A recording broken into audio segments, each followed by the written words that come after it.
ঘনিয়ে এসেছে যুক্তরাষ্ট্রের প্রেসিডেন্ট নির্বাচন। প্রচারণার পাশাপাশি চলছে নানা আনুষ্ঠানিকতা। এরই ধারাবাহিকতা এবার ডেমোক্রেটিক দলের জাতীয় সম্মেলন অনুষ্ঠান তৃতীয় দিনে গড়ালো। এ সম্মেলনে ভাইস প্রেসিডেন্ট হিসেবে আনুষ্ঠানিকভাবে নিজের মনোনয়ন গ্রহণ করলেন টিম ওয়ালজ। স্থানীয় সময় বুধবার শিকাগোতে ডেমোক্রেটিক পার্টির জাতীয় সম্মেলনে তাকে মনোনয়ন দেয়া হয়। এ সময় উপস্থিত ছিলেন সাবেক মার্কিন প্রেসিডেন্ট বিল ক্লিন্টন, সাবেক হাউস স্পিকার ন্যান্সি পেলোসি সহ ডেমোক্র্যাট দলের বড় বড় নেতারা।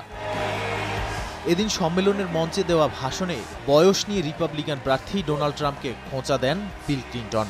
কটাক্ষ করে বলেন তিনি ট্রাম্পের চেয়ে তরুণ। ক্লিন্টন আরও বলেন হ্যারিস গণমানুষের জন্য আর ট্রাম্প নিজের স্বার্থে কাজ করেন। এ নিয়ে 12 বার ডেমোক্রেটিক পার্টির জাতীয় সম্মেলনে ভাষণ দিলেন বিল ক্লিন্টন। নির্বাচনে ডেমোক্রেটিক পার্টির প্রার্থী কামালা হ্যারিস বিজয়ী হলে তার সঙ্গে কাজ করার জন্য প্রতিনিধিদের প্রতি আহ্বান জানান ক্লিন্টন।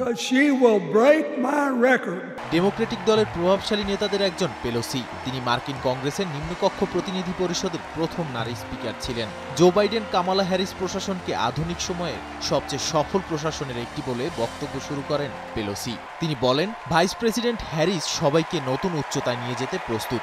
এ সময় কামালার রানিং মেট টিম ওয়ালজের প্রশংসা করে বলেন ওয়ালজ যে আসন থেকে কংগ্রেস সদস্য হয়েছেন সেটা রিপাবলিকানদের ঘাঁটি ছিল। টিম ডেমোক্র্যাট, রিপাবলিকান ও স্বতন্ত্র ভোটারদের এক করে সে আসন খালি করেছেন। অর্ধেক পাউডারে দ্বিগুণ উজ্জ্বলতা, নতুন রিন অ্যাডভান্সড অর্ধেক পাউডারে দ্বিগুণ উজ্জ্বলতা। সম্মেলনে ডেমোক্রেটিক পার্টির শীর্ষ নেতাদের পাশাপাশি বক্তব্য রাখেন টিম নিজেও। ওয়ালজ দুইবারের গভর্নর, সাবেক কংগ্রেসম্যান, স্কুলের শিক্ষক, এমনকি ফুটবল কোচ হিসেবেও দায়িত্ব পালন করেছেন।